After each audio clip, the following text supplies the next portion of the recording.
Մինչ շատերը ճոխ սեղանների շուրջ նշում էին ամանորը, լրատվական դաշտը ողողվեց Վենեսուելայի նախագահ Նիկոլաս Մադուրոյի ձերբակալման մասին լուրով։ 2026-ի առաջին օրը BBC-ն հայտնեց Շվեյցարիայի առողջարանային քաղաք Գրանս Մոնտանայի բարերից մեկում նոր տարվա տոնակատարության ընթացքում տեղի ունեցած խոշոր հրդեհի մասին։ 40 մարդ է զոհվել, 119 վիրավորվել է։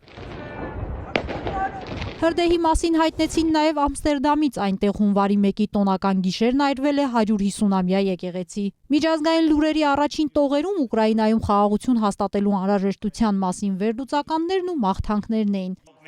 Congratulations, Mr. Mayor.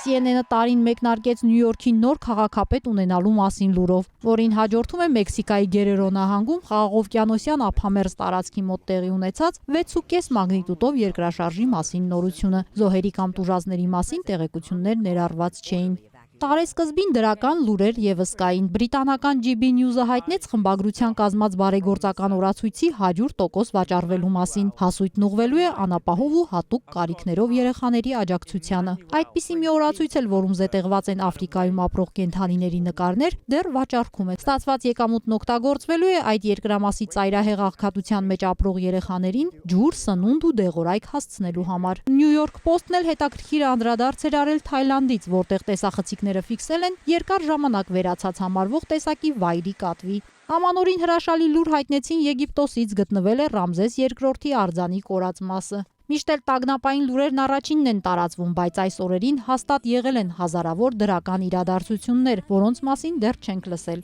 Հիշեցնենք, որ ՄԱԿ-ի համաշխարհային ժողովրդագրական գնահատականների համաձայն 2026-ի հունվարի 1-ին ծնվել է մոտ 380,000 երեխա։